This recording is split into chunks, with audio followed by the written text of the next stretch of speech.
of all, thank you guys for being with us and coming out here today. Obviously, a very sad day in the city of Warrensville Heights. First and foremost, our thoughts and prayers are with the families of the victims. But I'm here to speak tonight to the incident that occurred last night in Warrensville. So I'm going to take you through it a little bit, and then I'm going to turn it over to the Chief Wesley Haynes to expound upon that, and then we'll come back and open up for questions. Shortly before 8 p.m. last night, Warrensville Heights police responded to shots fired call at the 20,000 block of Harvard Avenue. Upon arriving at the scene, police discovered a male shooting victim where the reported shooting took place. We dispatched officers and notified that they were at the scene, and there were 2 other victims that had already been transported to South Point Hospital. There were 3 male fatal gunshot victims in total. At this time, we continue to work the case, and we're asking for anyone that has a lead or tip or information about this case to contact the Warrensville Heights Police Department at number 216-581-1234. Again, that's the Warrensville Heights Police Department. Please call 216-581-1234. There were 3 male victims. First victim is Walter Lee Barfield, 23, of Cleveland. He was pronounced dead at the scene. And victims William Gonzalez, 32, of Garfield Heights, and Brandon White, 31, of Warrensville Heights, were also pronounced dead later at the South Point Hospital. The remaining victims that were injured at the barbershop are reported to be in stable condition. It is our belief that this incident did not initiate in Warrensville Heights.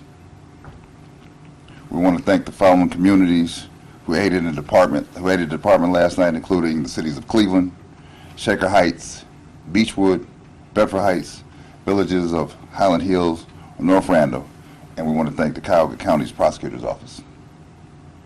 Our response has been immediate and swift. We have been in constant contact with the Cuyahoga County Executive Office. Armin Budish reached out to me at 8 a.m. this morning. The Sheriff's Department, Frank Boba from the Cuyahoga County Sheriff's Department, and Pete Elliott from the U.S. Marshal's Office as well.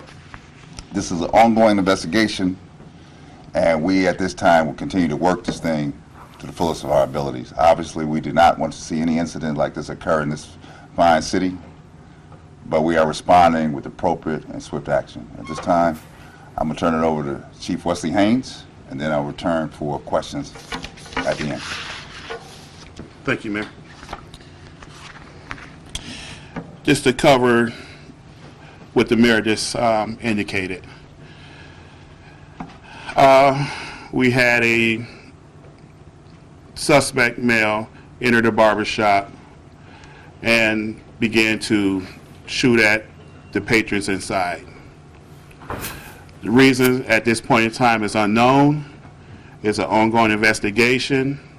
We have leads that we are looking at and we're pursuing. But at this time, we have no further other leads. And we are looking for the community and any individual that have knowledge of this to please give us a call at the number which the mayor indicated, which is the 216-581-1234. Thank you. Any questions at this time? Chief, One second. do you have any idea if this might have been connected to the R-Bar shooting in Maple Heights last week? At this time, we are still looking into that, but I cannot give you a definite answer at this time. When you say that the mayor said that he feels it originated outside of Warrensville Heights, can you elaborate on that? That is also part of our investigation, so at this time I cannot. You said there were other injured people aside from the 3 victims. Can you elaborate on that? Yes, we have additional 3 individuals that was also wounded, but they are in stable condition. Were all the victims, they were all inside the barbershop? Yes, ma'am. The ones that are in stable condition, were they at least able to identify or give some kind of description of the suspect, and what is that suspect description? That is still part of our investigation. So it's all, I can't get that information at this time. Any further questions? I saw in the PD riding over here that the gunman may have talked to someone on the, coming out of the barbershop. Was that true, or you heard, or? We have no knowledge of that. Do you guys have the ages of the other 3 that were shot? Not at this time. Names? Not at this time. All male? All male? The 3? 2 males, 1 female. Was there anyone else in the barber shop during the shooting that wasn't shot?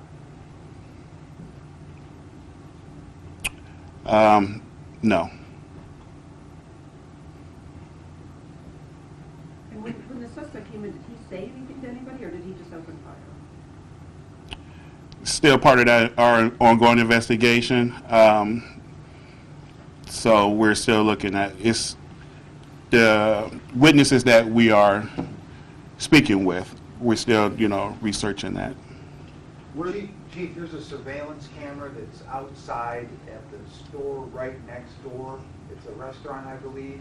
Are you guys looking at that piece of tape? Is that part of your investigation? Are you looking at that?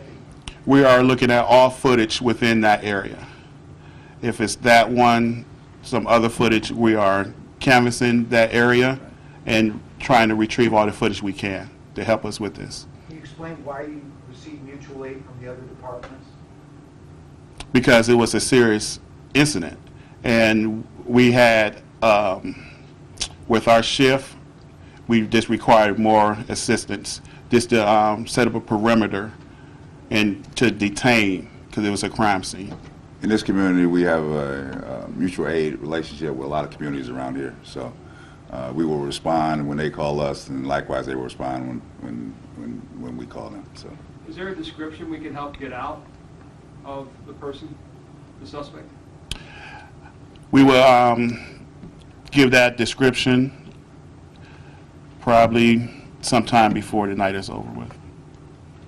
There was a shooting there prior to this shooting about 10 days ago, kind of in the same area. Are those connected at all? Are you guys looking? They are not connected. There are 2 totally different incidents, and it was in a street north of that location.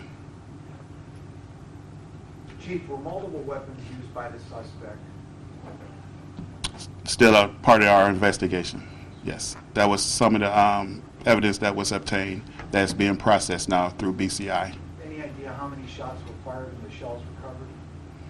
Numerous shots. I can't give you an exact number, sir. Are the witnesses being cooperative in the investigation? At this time, yes. The extent of the injuries on the deceased? That information I can't give at this time. Chief, how difficult is this for you and your department? I mean, to have a triple homicide here, and people you probably, knew in the community. It's really difficult because our community does not go through incidents like this. So with this, I am glad that we have the support that we have through the other agencies that's reaching out to help us with this. And we're going to get through this, and we're going to bring somebody to justice. Any further questions? In terms of the suspect or suspects, are there multiple, or is it just one suspect you guys are looking for? It's part of the investigation, sir. Thank you.